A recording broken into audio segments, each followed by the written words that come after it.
Buluh yang patah terkulai tidak akan diputuskannya, dan sumbu yang pudar nyalanya tidak akan dipadamkannya.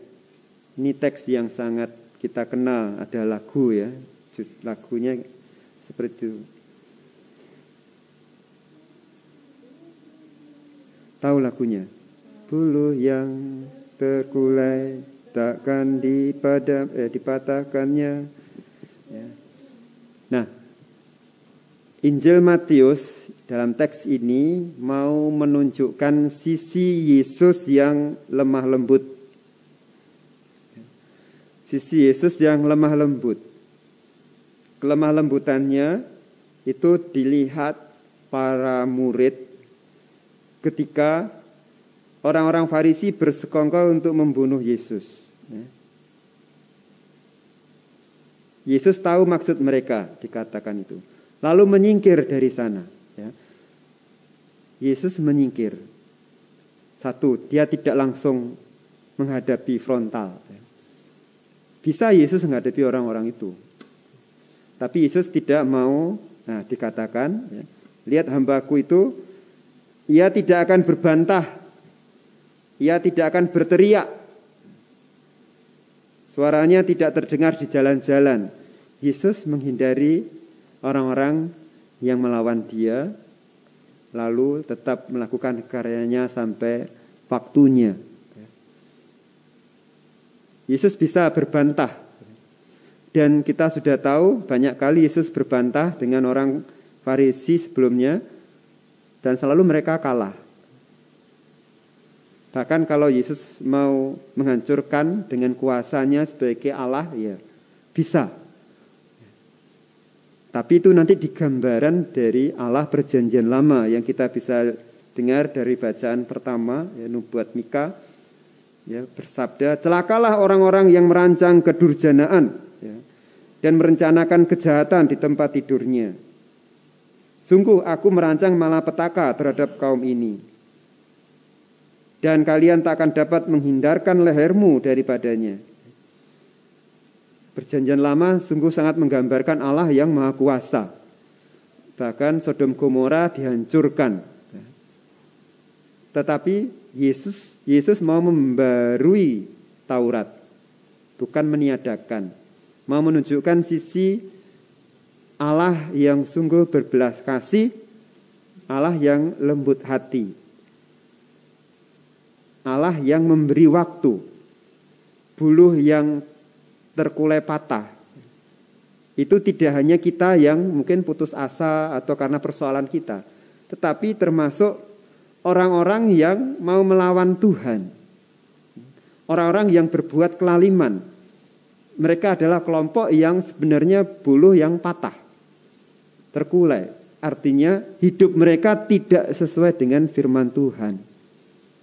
Mereka seperti sumbu yang pudar nyalanya. Mengapa? Karena terang Allah, ya, itu tidak tampak. Yang tampak kejahatan mereka.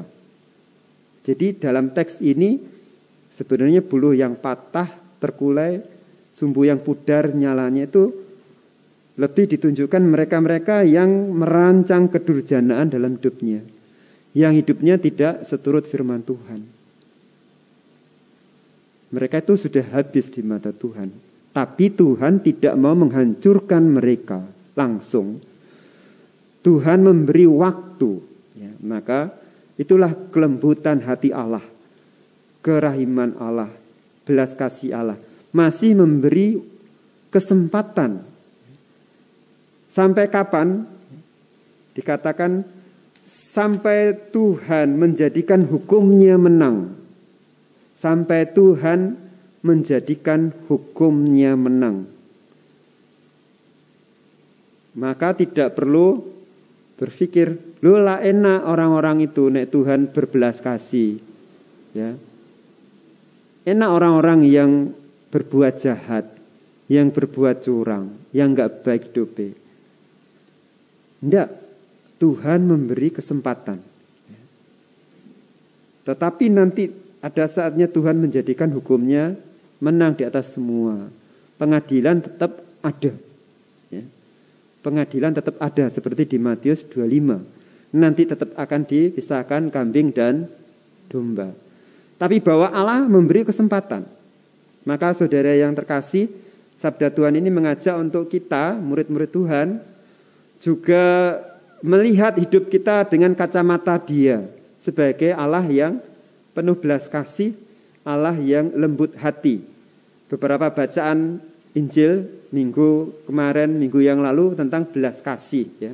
Yang ku kehendaki bukan persembahan tetapi belas kasih. Allah tetap mau memberi kesempatan. Ya, itu belas kasihnya. Manusia punya kehendak bebas. Ya. Tapi Allah memberi kesempatan. Kamu mau milih mana?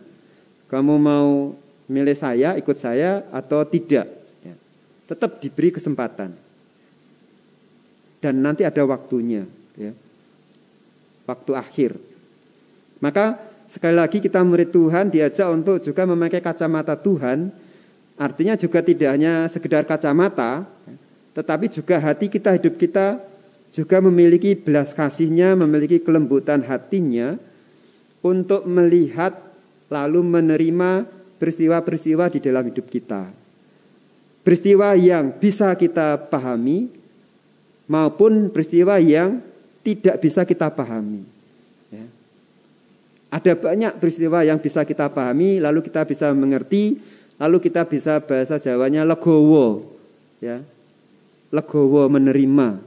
Tapi ada yang tidak bisa kita pahami, ya, yang tidak bisa kita mengerti.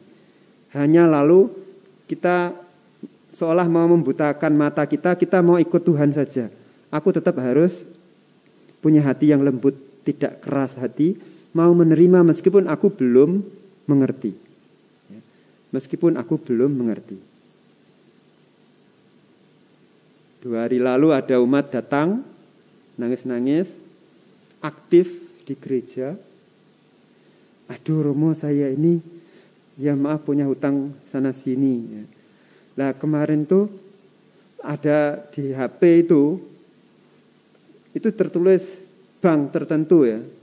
Dan ini kayaknya meyakinkan mau memberi pinjaman. Langsung saya pencet tak, bukan, tapi untuk bisa dapat itu harus masukkan dulu 2 juta. Karena saya sangat perlu, ya sudah saya pencet, tak kirim 2 juta. Dan ternyata itu bodong. Nangis. Ya. Ketika ngomong gitu, Romo saya ini aktif di gereja, melayani Tuhan. Kenapa ini terjadi pada saya? Ya. Apakah Tuhan itu kejam? Membiarkan anaknya terjebak. Ya. Biasanya orang kalau kalut itu kan lalu enggak hati-hati membaca HP itu. Langsung pencet, kirim. Hilang. Ya. Mungkin bagi saudaraku cuma 2 juta. Tapi bagi ibu ini 2 juta ini modal dia punya warung kecil yang mungkin modal besar, sangat besar. Ya. Nah itu. Ya. Gimana menerima peristiwa-peristiwa yang tidak mudah kita pahami. Untuk punya hati yang lembut, lalu percaya kepada Tuhan. Ngomong panjang, lama-lama. Tapi saya tetap mau melayani, Romo. Pengalaman saya tetap, meskipun saya banyak persoalan gini ini, selalu ada jalan. Tuhan selalu beri jalan. Nah ini hebatnya ya. Nangis-nangis protes, kok Tuhan buat gini sama aku. Tapi setelah ngomong panjang lebar, lalu sadar-sadar sendiri. Ya. Saya tetap mau melayani. Tidak mundur dari pelayanan gereja. Karena pengalaman saya selalu ada jalan. Ya. Nah ini. Ya. Memang kadang kita perlu mengungkapkan ya, mengeluarkan semua setelah ngomong, lalu kita punya jawaban sendiri sebenarnya. Ya, pastornya diem aja, nanti nggak usah ngasih masukan, sudah tahu jawabannya sendiri. Nah ini orang beriman, lalu dia tenang, tetap percaya. Ya nggak tahu nanti bagaimana itu. Mungkin saya menunggu beberapa hari untuk lalu puji Tuhan Romo ya. Itu pengalaman-pengalaman saya ketika mendampingi umat ya, lalu setelah beberapa hari Puji Tuhan, Romo Yesus itu luar biasa. Ada saja caranya, lalu membangkitkan.